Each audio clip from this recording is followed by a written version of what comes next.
discover the extraordinary life of Eleanor Roosevelt, one of America's most influential first ladies, and a pivotal force behind global human rights.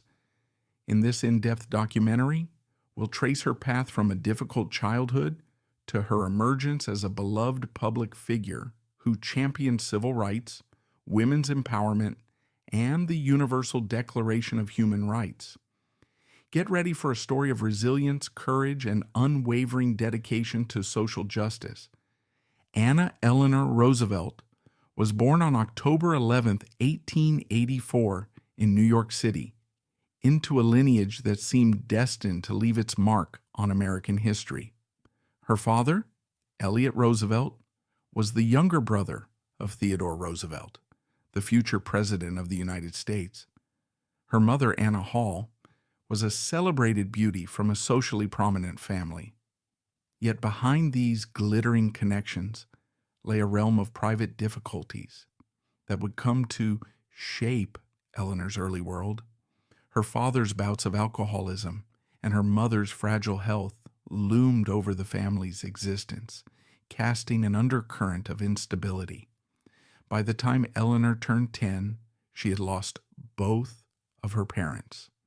Anna Hall to diphtheria in 1892, and Elliot Roosevelt 2 years later after a series of alcohol-related incidents, culminating in a fatal seizure. These losses, which rendered her an orphan at such a young age, would leave a profound imprint on her sense of self and her understanding of human vulnerability.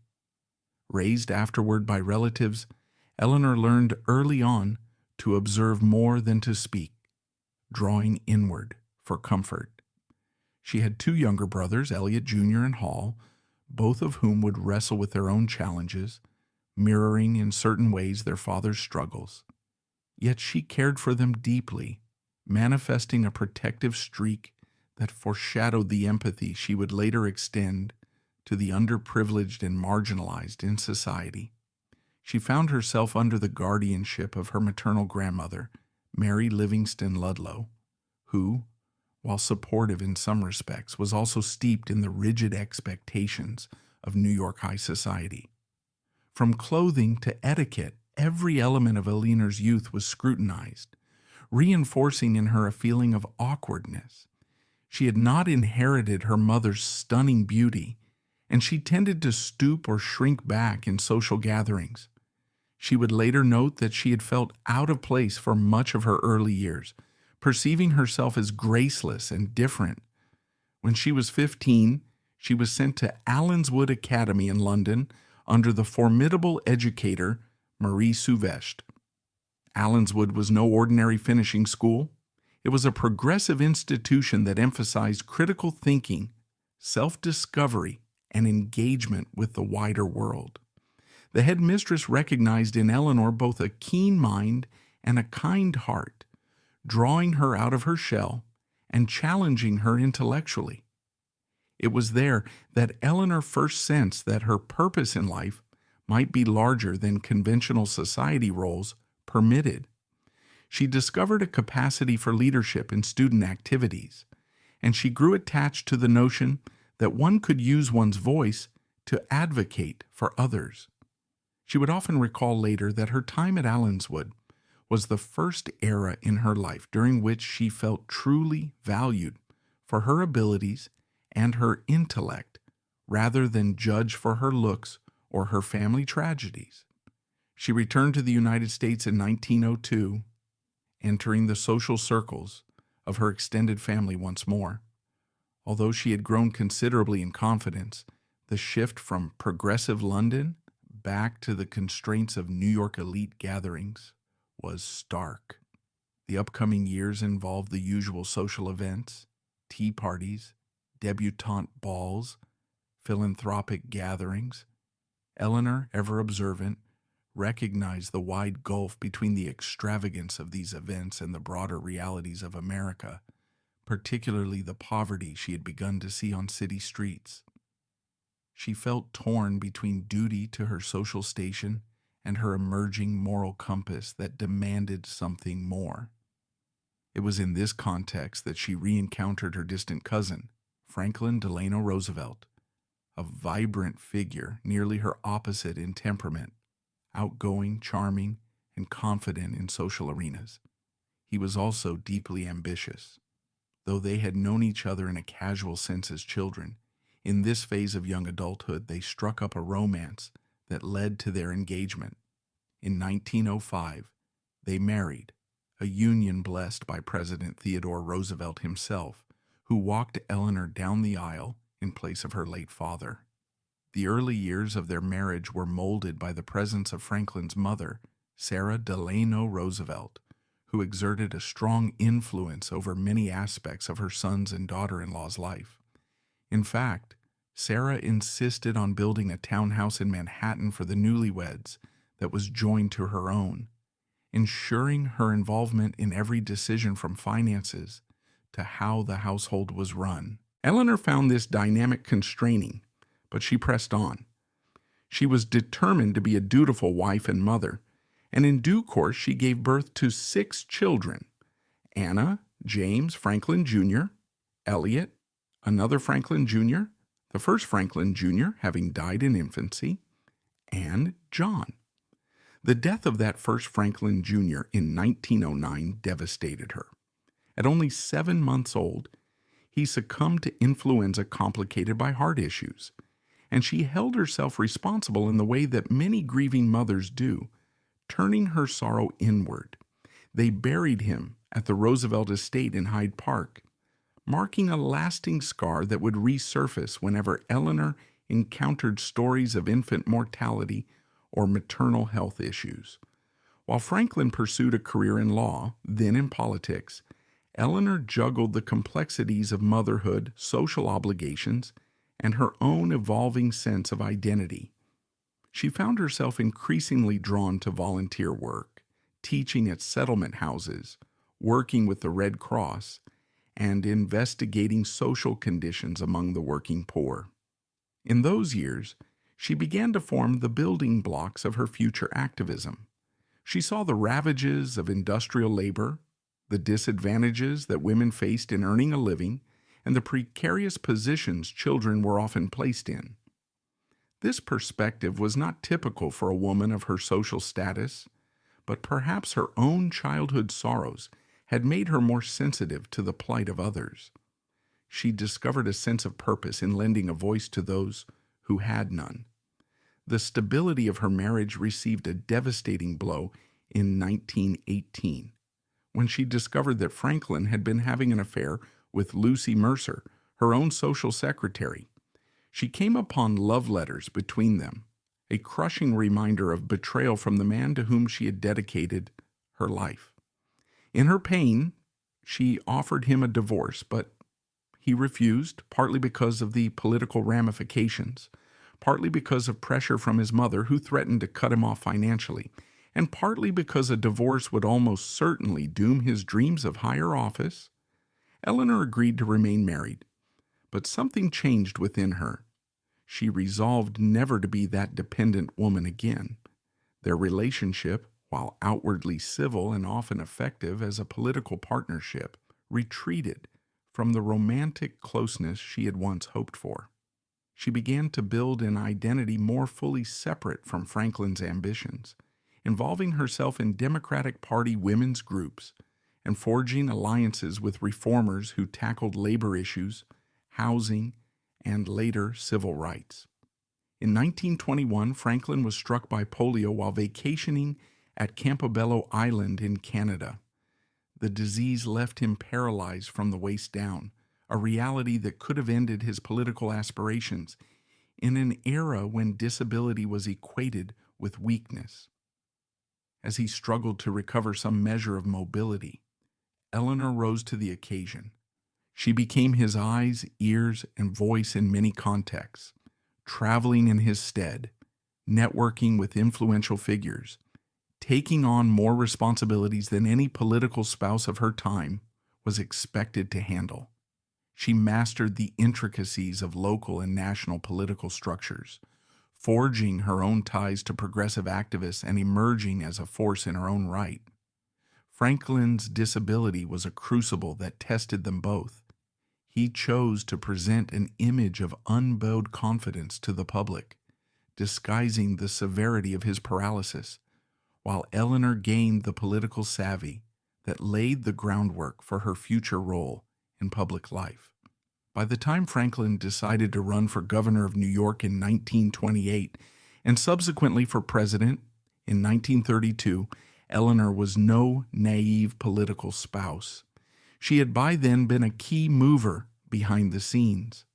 When Franklin won the presidency in a landslide, ushered in on the promise of the New Deal to combat the Great Depression, Eleanor moved into the White House determined to reshape what it meant to be First Lady. She refused to settle for the traditional obligations of hosting dinner parties and entertaining dignitaries in a ceremonial way. Instead, she gave her own press conferences and wrote a daily newspaper column called My Day, which offered her perspective on everything from the Depression to European diplomacy. She traveled the country extensively, investigating conditions for workers, visiting rural communities, and making recommendations to her husband and his cabinet.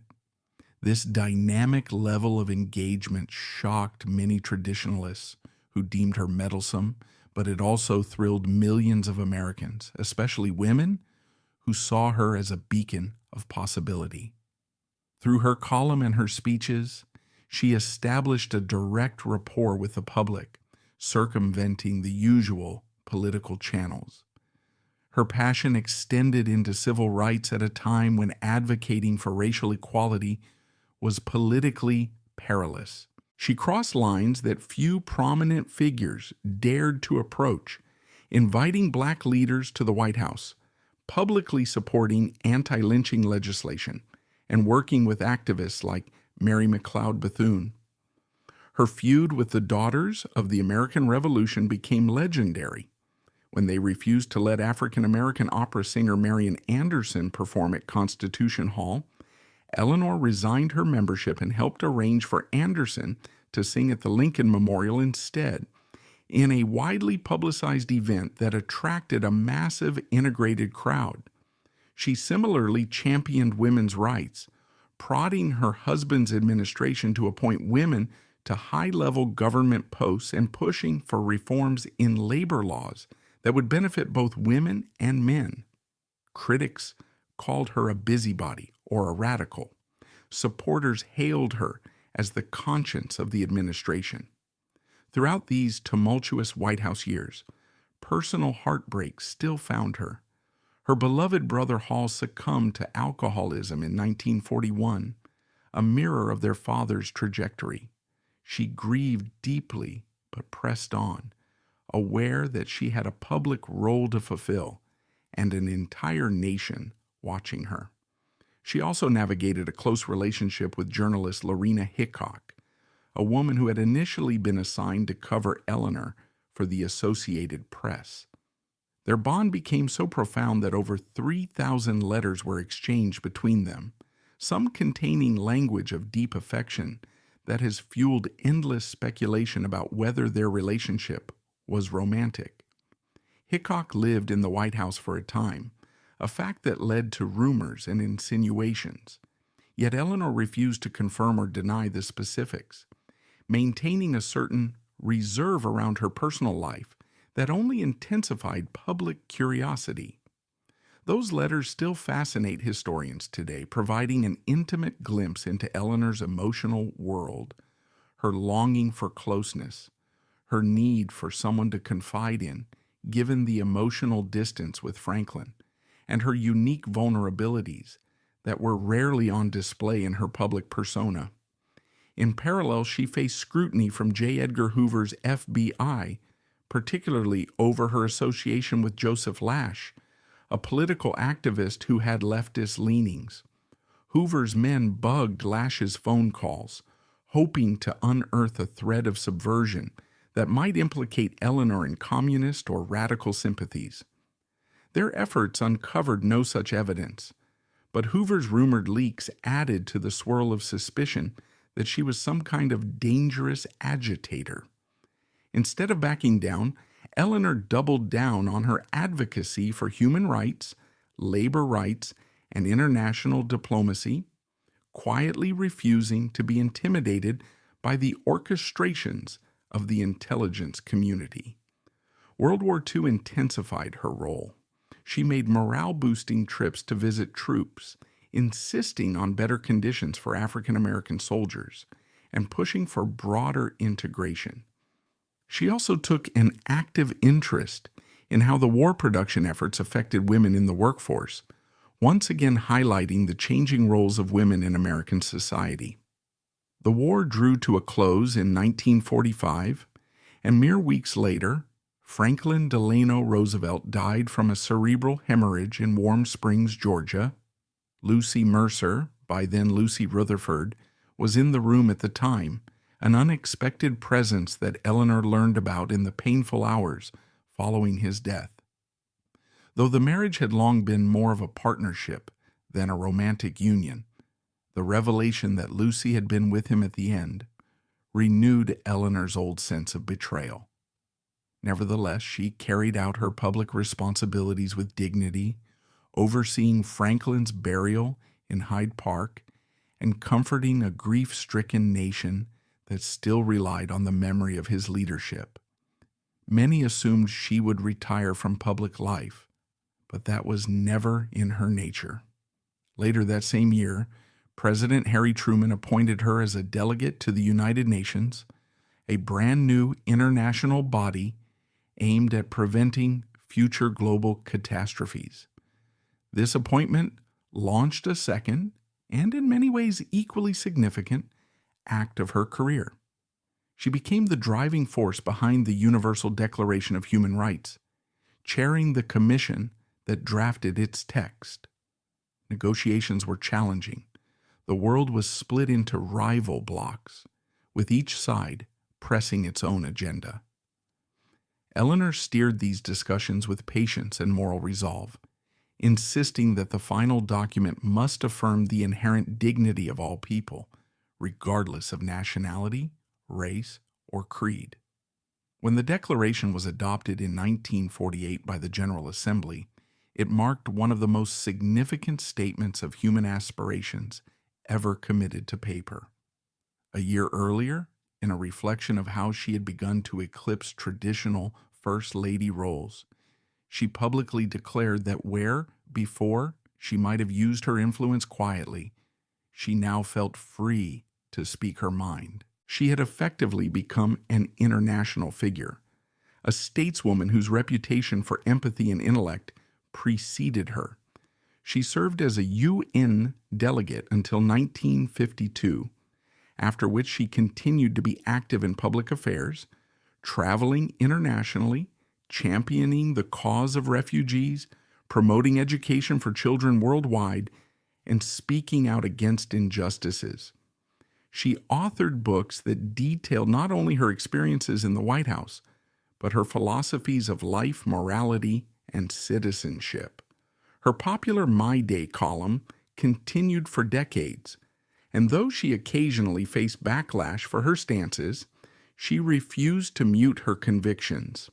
In a twist of recognition emblematic of her global reputation, she was awarded the UN Human Rights Prize posthumously in 1968, confirming her legacy as one of the key architects of modern concepts of equality and dignity under international law. Yet those final years were not without challenges. She battled failing health, confronted by aplastic anemia, and eventually tuberculosis. She persisted in her engagements, lecturing, writing, giving interviews, up until her strength gave out.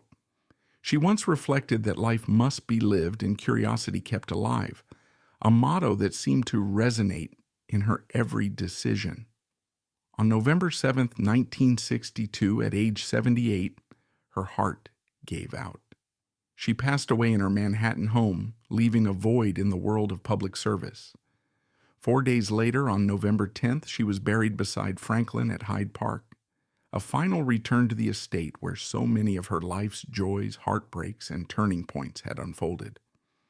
The estate she left behind, valued at $250,000, was directed mainly to charities, symbolizing the philanthropic spirit that had guided so much of her life.